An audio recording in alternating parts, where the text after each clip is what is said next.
Okay, welcome everyone to our opening keynote for GLOW. My name is Lucy Gray, and I'm very happy to introduce to you a great group of teacher educators who are going to be kicking off our conference today. So thank you for coming, everyone. Our speakers today are Curt Bonk from Indiana University, Punya Mishra from Arizona State, Dede, and Lydia Cow. Am I pronouncing your name right? It's how, but it's okay. Oh, okay. Thank you. Sorry. From University of Toronto. So we've got a global group here who have been meeting on a regular basis with their podcast, Silver Lining for Learning, talking about all sorts of different topics within the field of education. It's something that you should subscribe to, and I'll let them tell you a little bit more about their work in a moment. Please note that all of our sessions are recorded, so you can go back to them and look at them when we've published them. They'll be in the replay section of Ring Central events if you're on the conference platform, or they will be in YouTube. And I think that's all you need to know for right now. But if you want to share anything in the comments, we can address comments at the end. And I'm going to turn this over to Chris and get off the stage so they can tell you about their wonderful work. Thanks for being here. We really appreciate your time. We know you're busy, and it's a great treat to have you here kicking off the conference.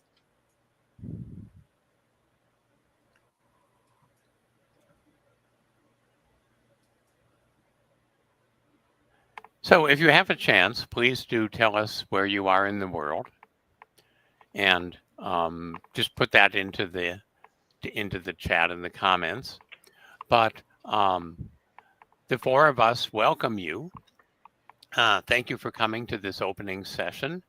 We are 4 of the 5 co-hosts for the Silver Lining for Learning series. Professor Yang Zhao was not able to join us today. And our plan for the session is that I will present some origin story about Silver Lining for Learning. How did we start, and where are we now in our journey? And then each of us as co-hosts will describe a few episodes that are favorites of ours. And that way you can learn more about us, and you can learn more about the kinds of episodes that we have on the show and get some sense of the diversity of episodes. And then after that, we will all talk about some of the ways in which the episodes as a group provide a valuable kind of case study for the field, and offer many opportunities for the field in terms of capacity building. So we'll each introduce ourselves as we speak. I'm Dede. I'm a senior research fellow at Harvard Graduate School of Education, where for 22 years I was the Worth Professor of Learning Technologies. So in March 2020, the week that everything shut down, some of us, Curt and Punya and I and Yang, all connected. Yang sent us an email and said, we know something about online learning. It's exciting that people will now be forced to do online learning, but they're not going to do it well, and they're going to blame the medium. And we need to do what we can to help people to do a good job of meeting the challenges of the COVID with high quality online learning. So we said every Saturday we'll get together, and we will present things that are happening all across the world that we think are powerful and transformative in terms of learning technologies as models that can help people as they're struggling to cope. And then in 5 or 10 weeks, when the pandemic's over, we'll stop doing this. Well, that wasn't a great forecast. And we now actually just finished episode 213. We have 214 coming up this Saturday. None of us anticipated that we would be going on for this long, or that we would have reached the scale that we have in terms of the number of guests and different topics. And it truly is a global an international overview. There are many things that have international in the title, but they turn out to be largely domestic in one country or another. This is truly an international series that really provides a kind of perspective on what's happening around the world that we have not seen elsewhere. And that perspective is expressed in different ways. The episodes are roughly an hour long, and they have an unusual format. They're not like a webinar where somebody's giving a speech. They're not like a conference panel where 3 people are giving shorter talks and then there's some discussion among them. This is like the kind of conversation you might have at dinner. If you went to a conference and you met a few people that you hadn't known before and you decided as a group to go to dinner, and over dinner, you just started talking informally about what each of you were doing and why it was interesting and how it might relate to what the other people are doing. So we have conversations of that type with our guests. Those conversations last roughly an hour and have many kinds of pointers to ways that people can continue to be involved with that particular topic if they're interested. And then over time, because we have episodes that are on similar topics, we refer people back and forth in the whole database to different kinds of things going on. There's also blog posts that are on the website and other kinds of resources that are on the website. And the episodes are available both in video form and as audio podcasts so that you can listen to them if you're driving a car or doing something else where video is not a great idea. All of this is done with zero funding. So we have no sponsors. We have no organizations that are involved. It's really just us as individuals. And the great thing about that is that we aren't answerable to anybody. We do what we want to do. And so far, people have liked it well enough that we have had a growing audience and a growing impact in terms of what we're saying. And the range of topics is very, very broad because each of us as co-hosts has somewhat similar interests, but also different interests. And we have different networks of people whose work we know. And so between all of us, we're able to bring forward a wide range of topics. We're able to contact through firsthand knowledge a wide variety of speakers.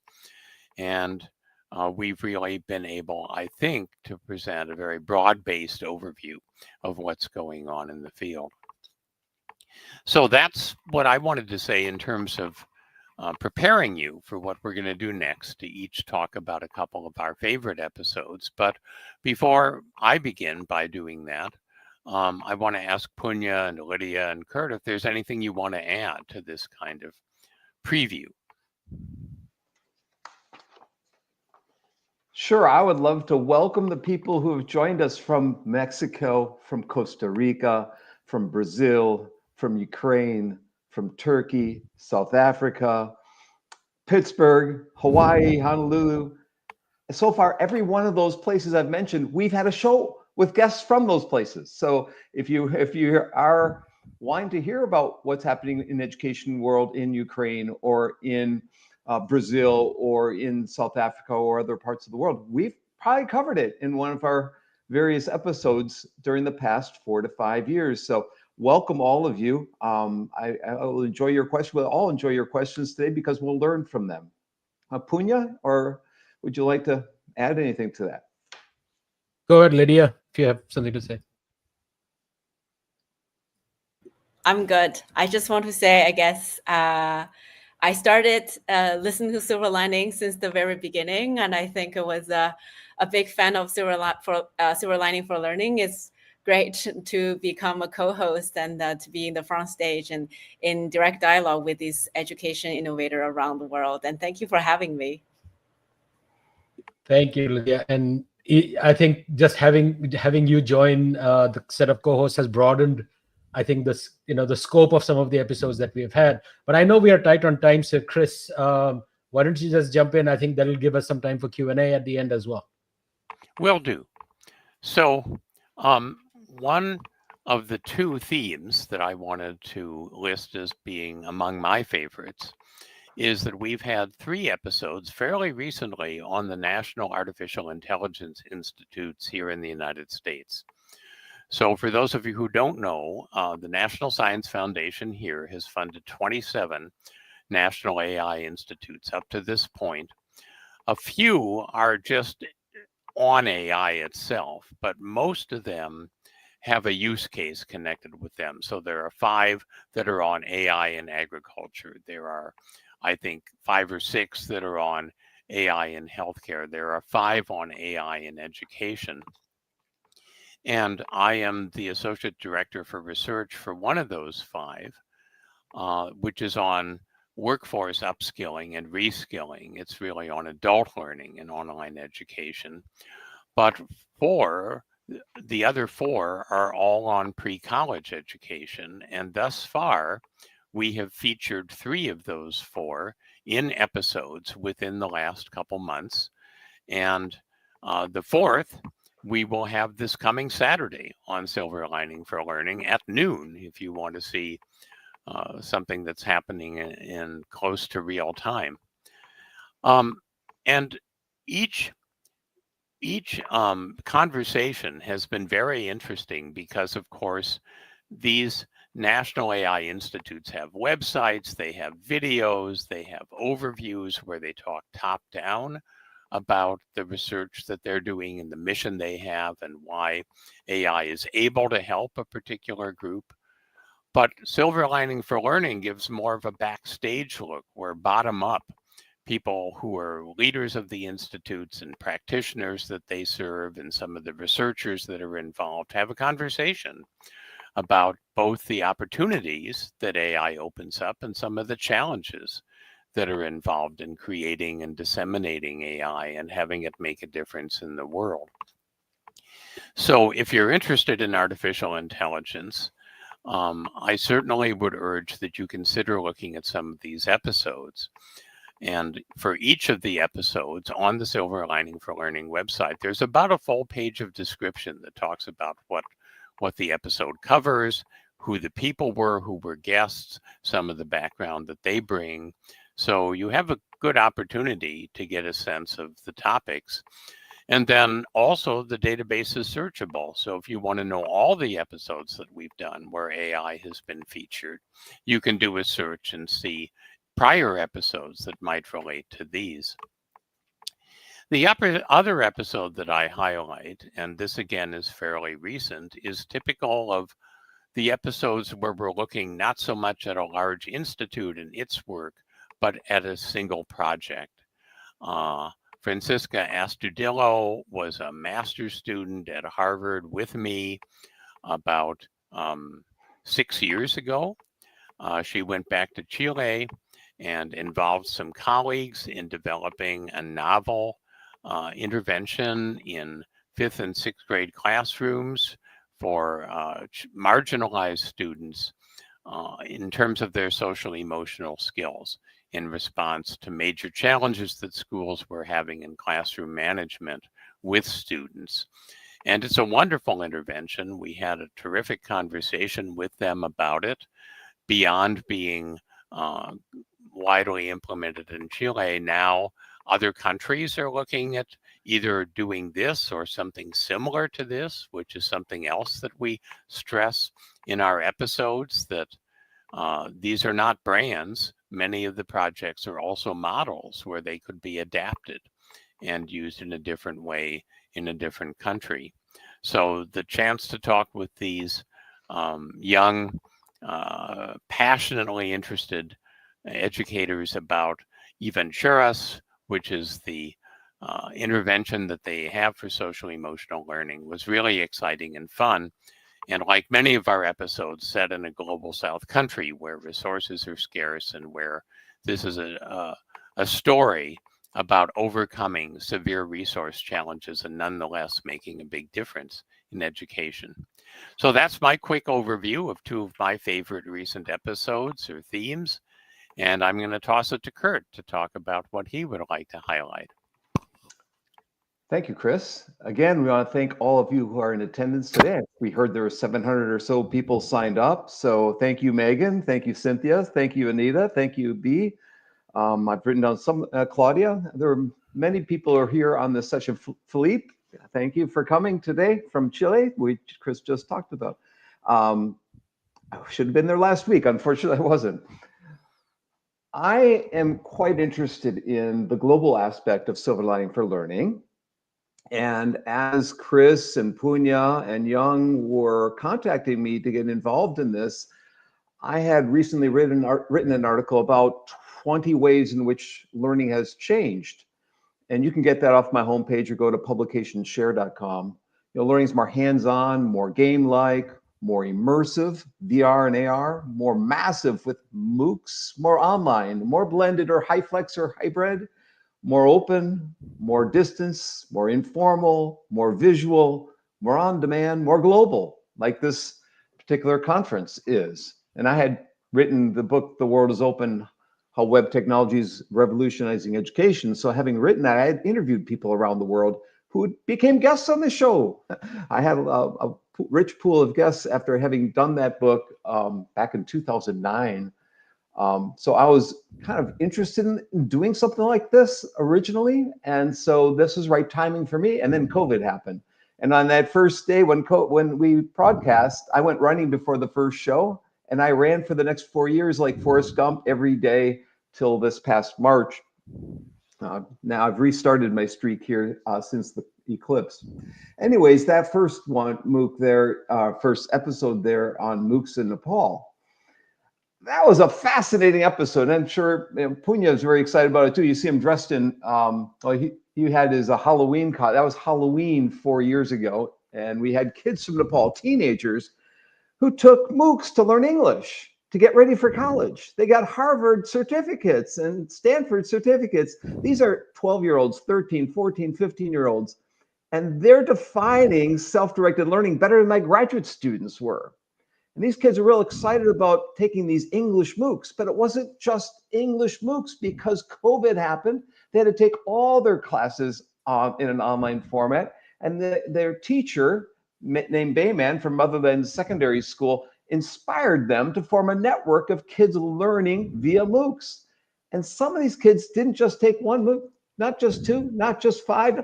Some took over 100 during COVID. And we're sharing with each other their learnings, and we're prepping for college.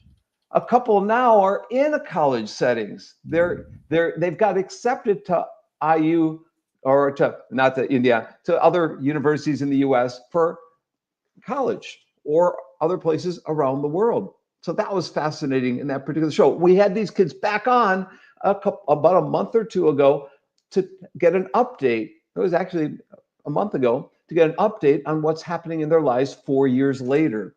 So that's the first one. Just learning's more massive and scalable. And these kids were inspired by their teacher. So one teacher can change the world or a country by leadership that they're providing and encouraging students to learn in a different way, in an informal way, in a massive way in this case, in an online way.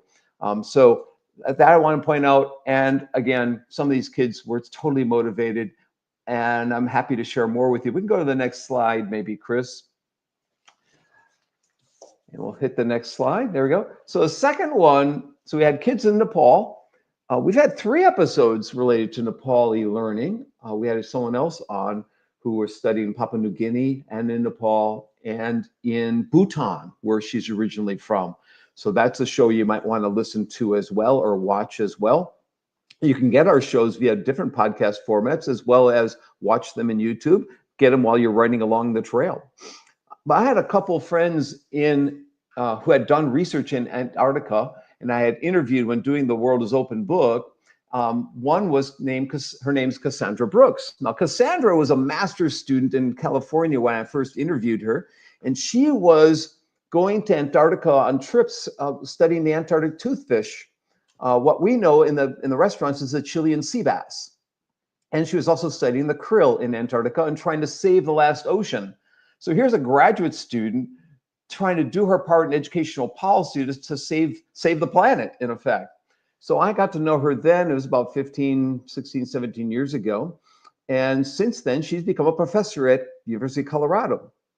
And so she has taken different trips down to Antarctica in a quest to help with policy, worldwide policy, to save the planet, save the last ocean, and so forth. So she came on our show as well, sharing her knowledge about environmental science and other kinds of marine science and other kinds of things. The other person that's the person on the right. On the left is Jean Pennycook, who you might know is someone who's inspired classrooms of kids around the world, hundreds of classrooms, learning about the Adelie penguin in her studies in Antarctica, sending the information to kids in schools around the world in curriculum and having kids do activities on penguin science, in effect, and sharing them back with her. So this is a truly a global project, and one that fosters blended learning or hybrid kinds of learning. So in most of these cases I'm showing here, in the Nepal case and in the Antarctic case, it's kind of a focus more on informal learning, non-traditional forms of learning, but there's a reconnection back to the classroom. And so we have both formal and informal learning taking place in here. And so what's interesting, I think, about Silver Lining for Learning is we highlight non-traditional forms of learning. What's maybe you're not readily aware of, it might be happening in different places around the world. And we've been on all continents, I think, around the world, and dozens of countries. But it's not just traditional K-12 or university forms of learning. It's what's happening on the margins, on the edges, that are inspiring, that are enhancing, that are transforming learning in new ways. And the young people, as well as the older, more experienced people that we're interviewing and having conversations with, are providing the options and the menu for what is possible for anyone to learn. That's what's interesting about Silver Lining for Learning. We're giving the possibilities for learning. Learning today can take place in many ways, shapes, or form. Anyone can learn anything from anyone else at any time, which was the motto of my World is Open book. But it's true. The kids in the Philippines were sending questions to Cassandra Brooks when she was doing the Ice Stories project, where she's talking about her research in Antarctica at night when the satellite was available for her, and the kids around the world were asking her questions. So again, anyone can learn anything from anyone else at any time. I think Lydia needs to go next. I've talked long enough, but do take a look at Silver Lining for Learning. Thank you. Thank you, Curt. I think that's just a perfect segue into what I'm going to talk about. So I'm Lydia Cao. I'm a postdoctoral fellow from the University of Toronto. And today, the episode I'm going to highlight are about alternative education. So if you are familiar with alternative education, that will include homeschooling, microschools, learning pods, learning co-op, and etc. So the first story I like to highlight is the story of Realm, and that stands for Redesigning Education and Living Meaningfully. So Realm started when two mothers, Jessica Slayback and Victoria Forsman, they couldn't find a school where they would like to send their children. So they decided to build their own. So that's when Realm was born. It has grown from serving one student to 3,500 families over the past 14 years. And they started in an old vacuum repair shop, and they transformed that into a magical learning space where over 2,800 kids has come through their doors. They've primarily so far served children from age 5 to 15, and including homeschoolers and schoolers, traditional schoolers, kids who love school, and those who have had educational trauma. And they are currently expanding to high school with their new member on the team, with Hayden. If I have to summarize the success of Realm, I will put that into 4 pillars. The first one is personalized learning. They custom the schedule and the learning path for each individual learner. They make the timetable work for different family situations and give the children the autonomy and the freedom to choose their learning path. Second is teacher autonomy. The educator there teach what, how, and when they want, and they teach all of the things that they are passionate about. Number 3 is their pedagogy and assessment. So they focus on experiential learning, so a lot of project-based hands-on approaches. And they also don't use traditional standardized testing for assessment. They get their kids to show what they're capable of through a variety of authentic tasks. Last but not least is a community-centered approach. So rather than describing this as a school, it's more like a village where every family pitch in and where children can learn from a variety of expertise from the community. And does such model of learning work? I think the answer is yes. So what they found is that their students consistently score widely above grade level on standardized tests. Just because they don't use it doesn't mean they can't do it. They also, 100% of their graduates attend high school and program of their choice upon graduating from this program. And the second story I like to highlight is a story of Wickwo. And next slide. So this Wickwo is about 2 young sisters, Sume and Ayla, at the age of 14 and 11, started their own online school. So they were frustrated by the challenges of remote learning during the pandemic. So instead of waiting for education to change, they took matters into their own hands. So they started their own online school called Wickwo. So the core principles, in their own words, of Wickwo are 5. So they believe that children and adults learn best when they solve real problems, they iterate and improve, when they are free to explore, and when they build on strength, interest, and passion. Last but not least, when they also teach each other. So what's really amazing about Wickwo is that they don't, the kids become coaches for one another. So they do a lot of peer teaching and tutoring. They show each other how to do things. And not only they're able to tap into such diverse expertise in their community, but also kids are building their own competence and confidence when they're showing other kids how to do something. So I think that's really powerful. And so far, from these 5 principles, they've grown their online school, serving nearly 50 states and more than 50 countries in the world. And they are not satisfied with just having an online school. Their dream is much bigger. They want to empower the whole world to take charge of their learning. So what they're doing right now is that they start this free online learning platform to connect global community of learners, educators, entrepreneurs, families who like to start a type of self-driven learning by themselves. And they also support both conventional and these alternative forms of education, supporting formats like school clubs, classes, co-ops, learning pods, and micro schools. So breaking down the barrier between traditional school and alternative forms of education. So to summarize what I learned from these 2 episodes, I think the first thing is that excellent education doesn't require expensive facilities or huge budgets. It's happening right now in the most humbling place we can imagine, in people's homes, in converted vacuum repair shops, and online spaces worldwide. And secondly, that true learning emerges from authentic human connections and communities. Last but not least, I think these 2 stories really remind me that education's future isn't about waiting for change to happen. It's about creating this change ourselves. So I'm going to pass this on to Punya. Thank you, Lydia. And frankly, if you one episode, if you want to see a couple of episodes which are just most amazing, are the ones where we get kids on the show, and the week will quiz the 2 sisters who would sort of talk back and forth with each other. Was just such a pleasure to watch and listen to. Thank you all for inviting us here. My name is Punya Mishra, and I'm currently Director of Innovative Learning Futures at the Learning Engineering Institute at Arizona State University. I'm also a professor in the Teachers College. And, when we were discussing which episodes to pull up, I mean, that was seriously a challenge. I mean, we have 200 plus episodes.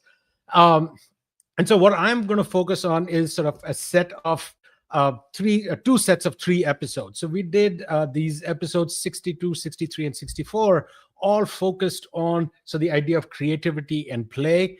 And then the next set is going to be something actually quite different. And these 3 episodes, they are not don't see learning, play, and creativity as isolated acts, but as deeply social experiences that thrive in these supportive environments. And what does a supportive environment look like? And they're also a critique of traditional education at some level, proposing sort of a fresh, socially rooted perspectives on creativity, joy, and learning. Glavenue and Clapp, in their episode, they sort of dispel this myth of this lone creative genius, that there's this individual who can be creative, but rather look at it more from social interaction and engagement with the surroundings. And this leads into, I think, Schalberg and Harper's look at the importance of unstructured outdoor play, which we showcase through the Anji play model, which is from China.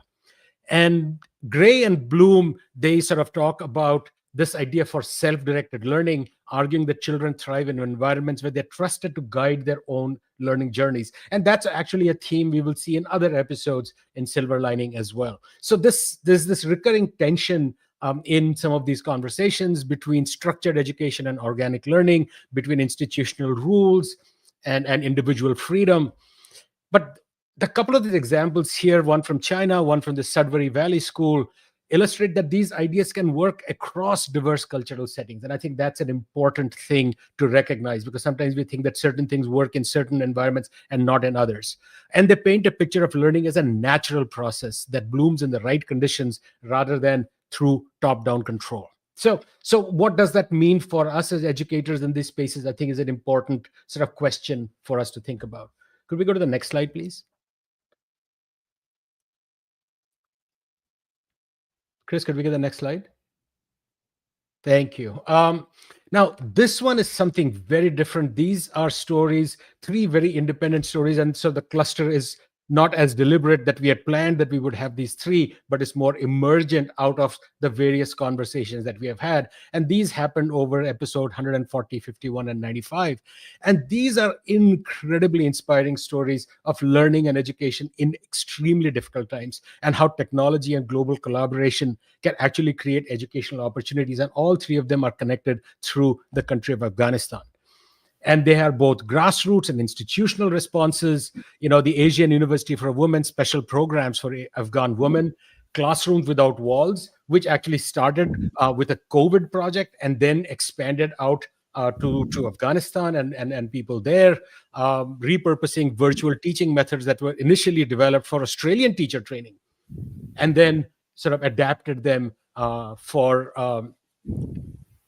which led to this project called Flowers for the Future, where teachers and students build virtual classrooms versus Zoom and Google Classroom.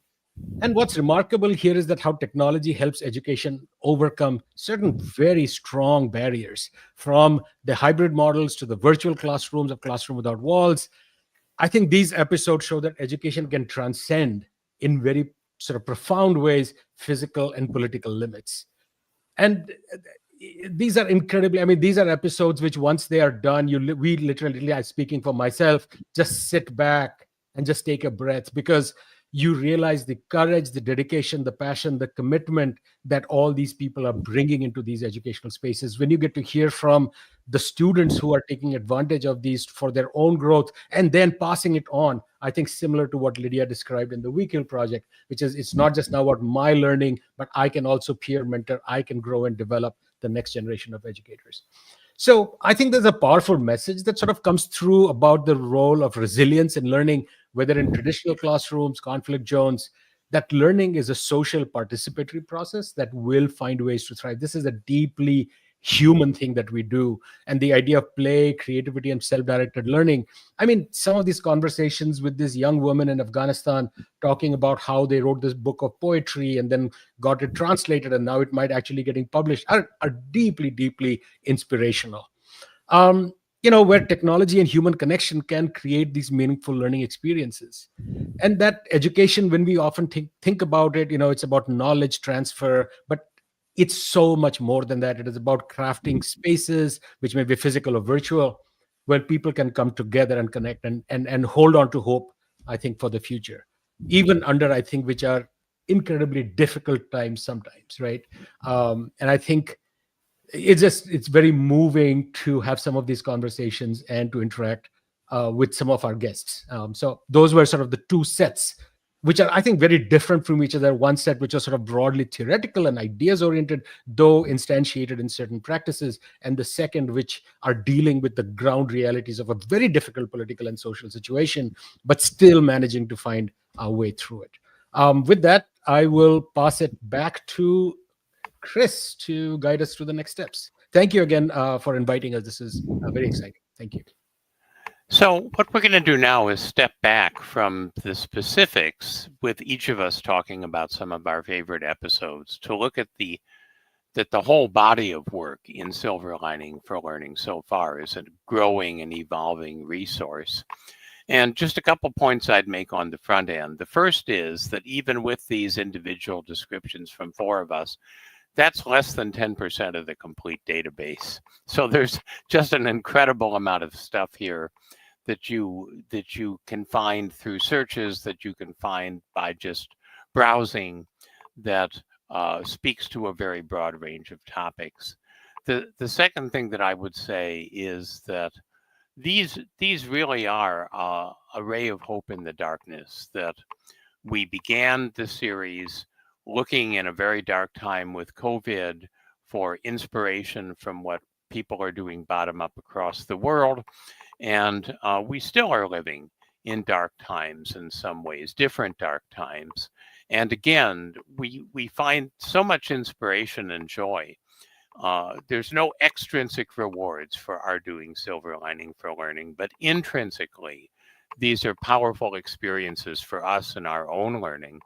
The third thing that I would say, and we wrote an article about this that's available on the Silver Lining for Learning website, published it in a scholarly journal. We've gotten several scholarly rewards and awards for the series, is that these are not things that typically you would find in an EdTech journal or in a scholarly conference, or even in a practitioner conference. These are largely innovations that are happening below the radar. And so there's top-down knowledge in the field that you get from courses and conferences and reading and videos.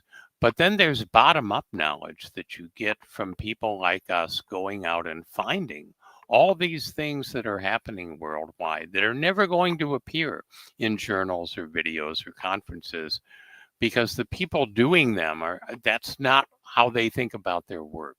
And the fact that we're finding those and bringing them to light and is exciting. So what we didn't have in mind, what we started, that Silver Lining for Learning has become as a pedagogical resource. It can be used under a Creative Commons license. You can excerpt things from a single episode and use them in a course. You can take a series of related episodes and use them in a course. And there are cases, if you will, rich video cases that people can draw on. And what we've experienced ourselves and also discussed in the episodes themselves is that there's many possible pedagogical uses of these videos, that it's not just a matter of saying, oh, here's something that's an hour long, you can watch it and you can see what's happening, that there's a lot of ways creatively to take these episodes and to build knowledge from them through cross-cutting themes and through going deeper and having several episodes kind of surround an elephant and gain a deeper knowledge about it. I'll ask my co-hosts here if there's anything that you want to say about the pedagogy of Silver Lining for Learning. So I'm using these in my classes. And so if you'd like examples, just go to my homepage and look at the syllabi, or just write to me. But definitely number 1, 2, 3, 4, my students are doing and enjoying it, actually. They're taking over and suggesting things to me that could be done with these videos. So that's inspiring too. And some of them are creating their own podcast shows, just taking a look and then going that next step. And hey, what could I do in terms of this? So, and as each season gets added to the mix, there's all sorts of new themes emerging, all sorts of new frameworks that they can think about, new trends in education. Lydia or Punya, you want to add to that? Lydia? I'm okay.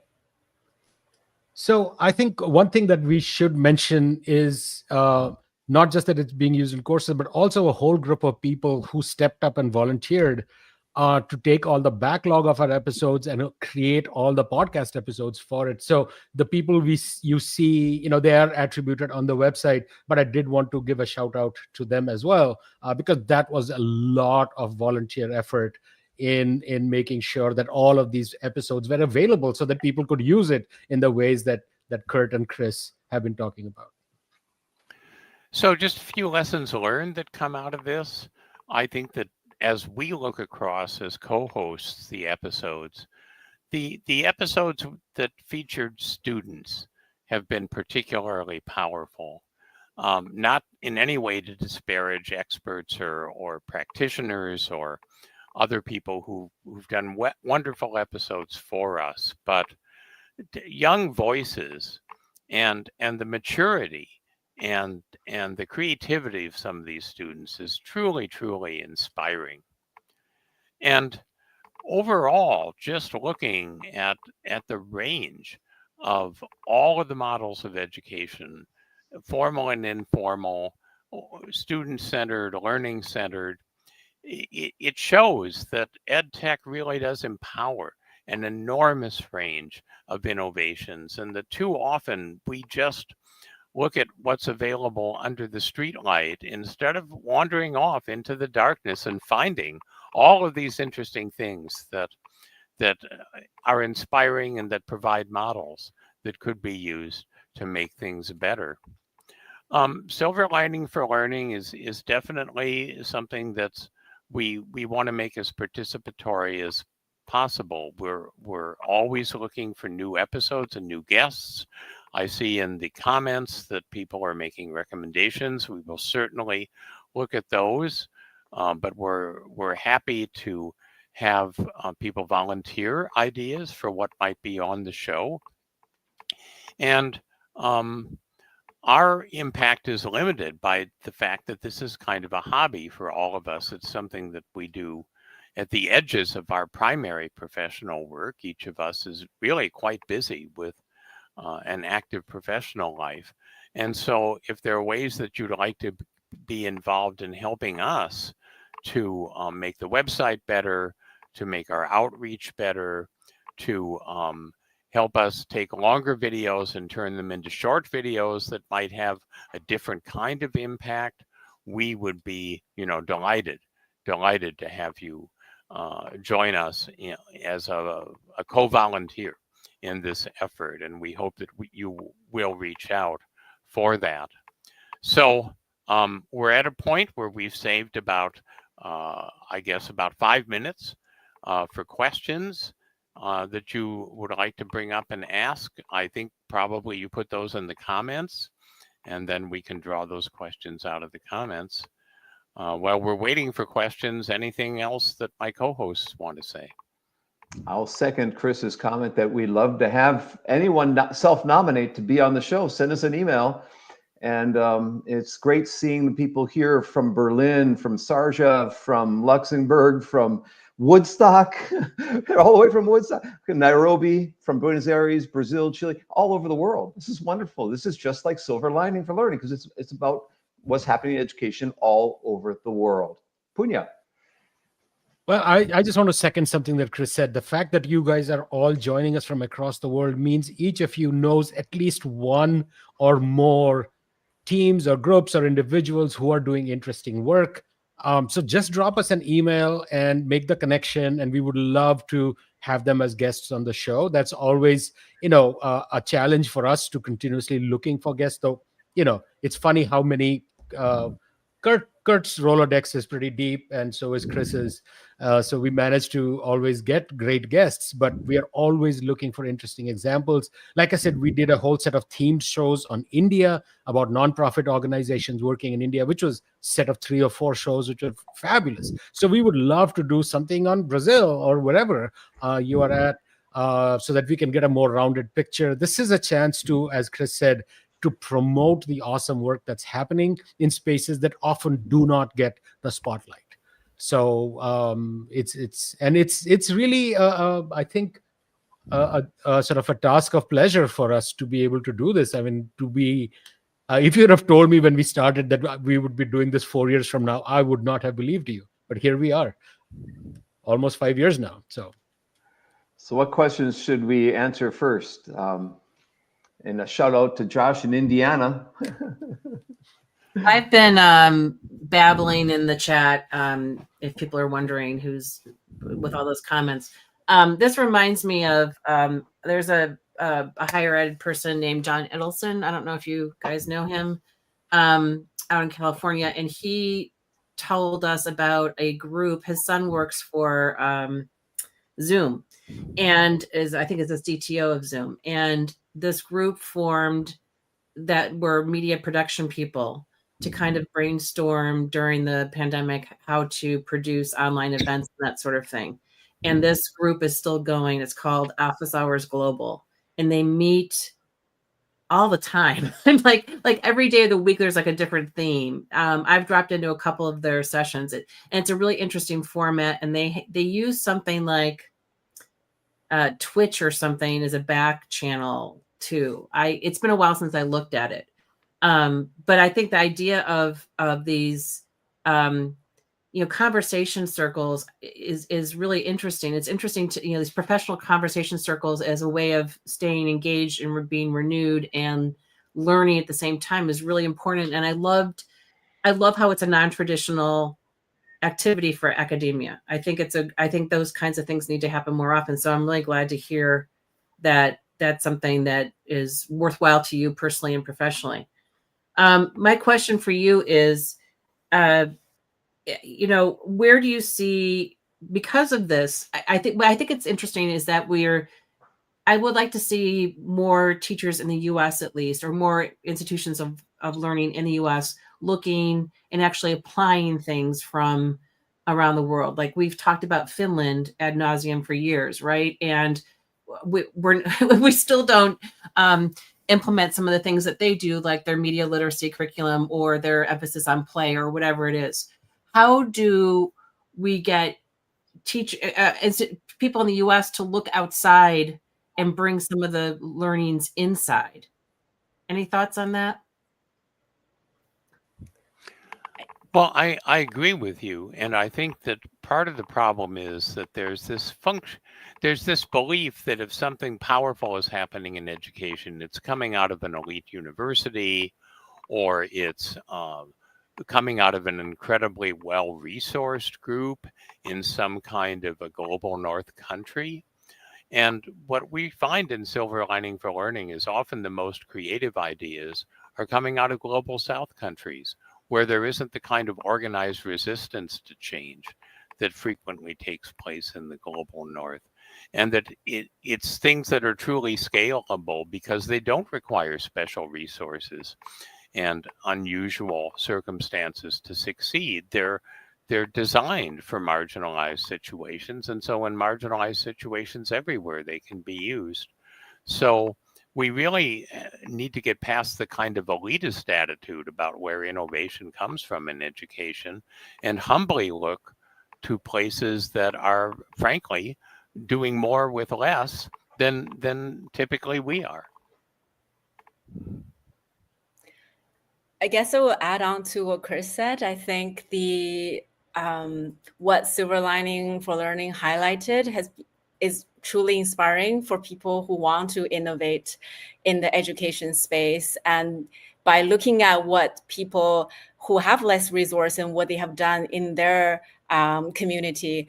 And I think it is a powerful pedagogical tool to teach educators to, for example, in the classroom for pre-service teacher program, but also for in-service teacher that are battling with a lot of challenges in the front line, to look for inspirations in that's happening other parts of the world.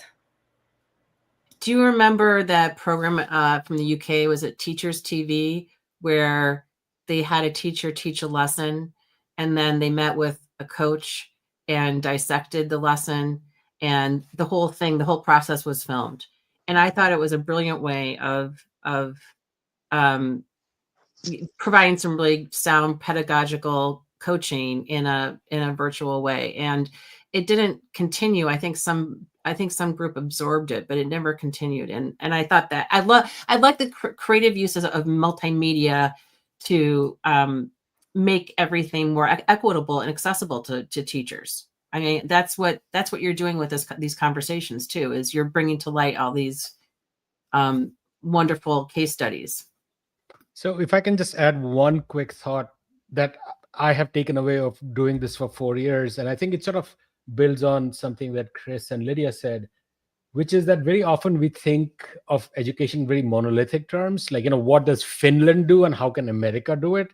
That kind of and what I think these episodes have really shown me is that change and things happen in smaller pockets, and that education is such a complex, multidimensional, culturally, contextually grounded thing, that solutions that work in one place don't just magically translate over necessarily, right? And so that's what makes our field so exciting and interesting. And but I think it is that approach that for instance, we had some examples of schools within schools. So within a larger institution, you have a smaller group which is doing something different. And so thinking that way in terms of innovation, rather than thinking like, oh, we are going to do this one big thing, at least for me, that's been a huge takeaway, that these pockets of innovation happen, which I think need to be nurtured and supported, and they will evolve with time and grow and change. And I think that's a really powerful sort of way of thinking about it, rather than how do we change the whole thing in one go, because it's a very complex network of systems that are interacting with each other. And not only that, Punya, these are all approachable people. You just, or anyone you could have lunch with and get ideas from. They're all willing to be contacted. So if you watch an episode and would like to be connected to any of the folks that you see in there, or learn more about them, send us a note and we can connect you to them. This is they're all one of us. Each of us is making our difference and making our dent in educational change and progress and reform and so forth. And it's clear in each of these weeks. And Punya was mistaken. We're almost near 5 years. He's 4 years. In another few months, it'll be 5 years completed in the Silver Lining for Learning episode series.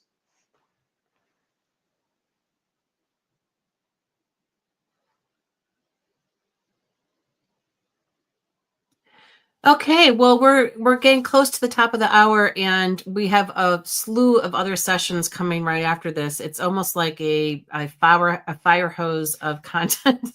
And I just wanted to stop and say thank you so much for sharing everything. You embody what I call professional generosity, which is putting something out there and for the benefit of others without any context to, or not context, but ties to it, I guess. And I think that's why I love social media and technology and these kinds of things, because there are opportunities for it to come together with people who have a similar mindset. So thank you so much for your time today, everyone. And please reach out to our speakers if you have suggestions and that sort of thing. And let's give you applause for your panel today. Thanks again for coming. And thank you, Lucy, for inviting us and for your professional generosity in putting the whole event together. Yeah, it's been fun. All right. We'll see you at the top of the hour. I'm going to stop the stream, and we'll see you on the other side.